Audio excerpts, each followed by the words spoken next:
Bom dia a todos, alunos e alunas, tudo bem com vocês? Estamos aqui para mais uma aulinha online, espero que todos estejam bem, com saúde. Bom, na nossa aulinha hoje vamos falar de bactérias.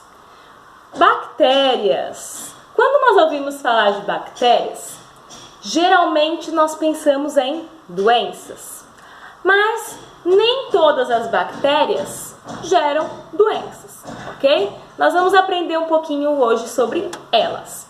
Bom, a estrutura das bactérias. Primeiramente, vocês devem lembrar que bactérias são seres procariontes, ou seja, não tem carioteca, né?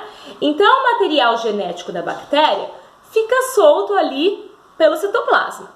Então, a primeira coisa que bactéria tem é material genético solto, né? Tem o citoplasma, né? Tá solto ali pelo citoplasma.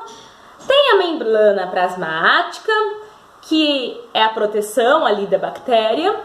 Além disso, a bactéria também tem uma parede celular, mas não é feita de celulose igual da planta, tá? É uma parede celular feita de outro material, tá? Que também é uma proteção. Algumas bactérias podem ter uma cápsula ali para facilitar a aderência dos micro-organismos quando eles são parasitas. Então, se a bactéria for parasita, ela pode ter essa cápsula para facilitar que ela grude no hospedeiro, pode ser uma planta, um animal, né? Bom, além disso, tem também os ribossomos, que são estruturas responsáveis pela produção de proteínas. E tem também o mesossomo, que é o local onde acontecem transformações energéticas. Então, energéticas ali da bactéria.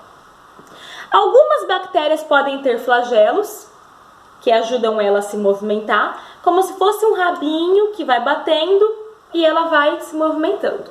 Ou algumas têm, outras não, tá? Flagelos podem estar presentes ou não e ajudam na locomoção. Quanto ao formato da bactéria, as bactérias elas podem ter vários formatos. Formatos cocos, que é uma bolinha, né? Pode ser no formato de bolinha, formato de coco. Essa bolinha pode estar sozinha ou pode ter duas bolinhas, diplococos, ou várias bolinhas, várias que se chama estafilococos, streptococos. Então, formato de cocos, podem estar sozinhas ou juntas, formato de bolinhas. Bacilos, que é nesse formatinho aqui que eu estou fazendo com o dedo. Espirilo, vibrião. Então, são os formatos aí de bactérias, ok? E lembrando também que bactérias se reproduzem assexuadamente. Então, não precisa ali de macho e fêmea trocando materiais genéticos. Essa bactéria sozinha, uma se divide em duas, se divide em 4, 8. Então, ela se reproduz assexuadamente. Bom, e qual a importância da bactéria? A bactéria pode ter várias importâncias, né? Primeira importância da bactéria. Existem bactérias que conseguem absorver o nitrogênio diretamente do ar. Já as plantas não conseguem fazer isso. Qual a importância então da bactéria nisso? Que existem essas bactérias que pegam o nitrogênio direto do ar. Essas bactérias passam para as plantas, algumas plantas, não são todas, tá? Passam para esse grupo de plantas uma forma de nitrogênio que a planta consegue pegar. Então, graças a algumas bactérias, esse grupo de plantas específico consegue pegar nitrogênio. Por quê? Porque a bactéria deixa o nitrogênio numa forma que a planta consegue pegar, ok? Além disso, existem bactérias que estão dentro do nosso corpo ajudando a manter um pH ácido. E por que é importante isso? Porque o pH ácido não deixa outros organismos ruins entrarem. Então a bactéria fica lá, deixa o ambiente ácido, e aí outras bactérias que poderiam causar doenças a você não causam. Por quê? Porque morrem nesse pH ácido, tá? Então essas bactérias que deixam o pH ácido dentro do seu corpo também são importantes por isso, porque impedem outras doenças. E além delas não causarem doenças, elas impedem que outras bactérias te causem doenças. Além disso, existem bactérias no seu intestino, existem bactérias ali na sua pele também, que fazem essa função, nos seus órgãos genitais, de deixar o pH ácido. Então, existem aí várias bactérias importantes, não só bactérias que te causam doenças, como bactérias importantes também. Mas existem também as bactérias que causam doenças, né? E é importante estudar elas, por quê? Para você entender a doença, saber como se prevenir da doença, né? Então, existem bactérias que geram uma doença causada pneumonia. Essa doença, ela ataca o pulmão e ela provoca febre, ela provoca tosse e dificuldade respiratória.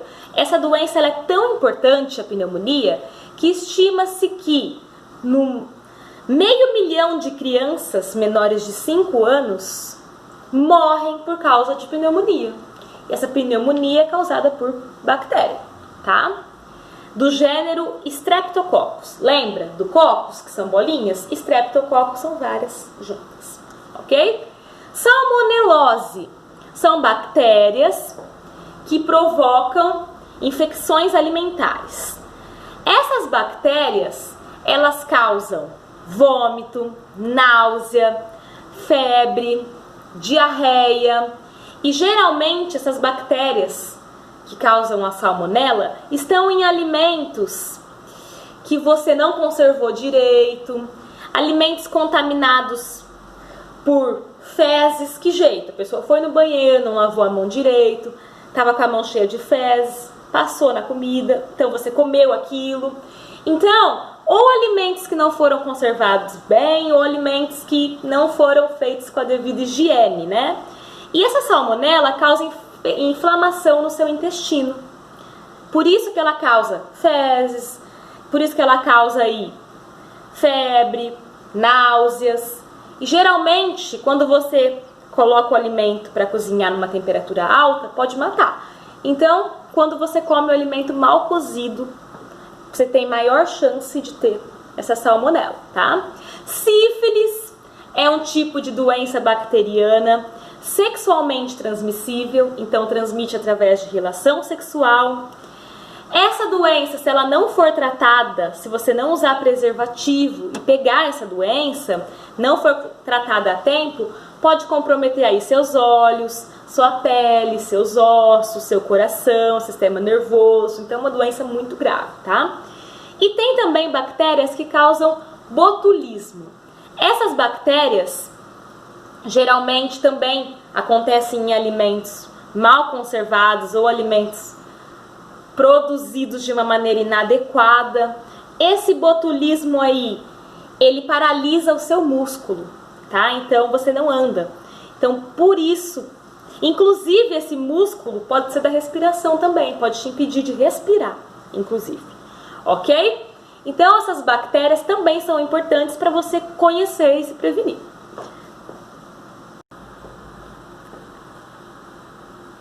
Existem também as cianobactérias. O que são cianobactérias, pessoal?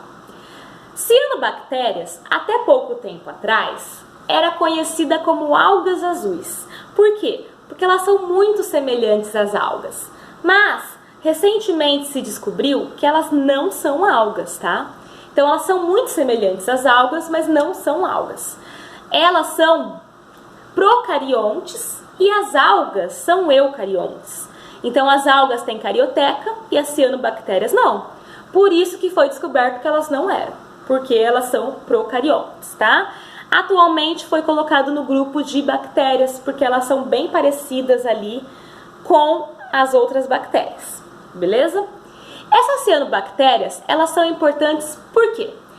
Primeiramente, porque elas servem de alimentos para seres aquáticos. Então, seres aquáticos se alimentam dessas cianobactérias, que são bem parecidas com algas.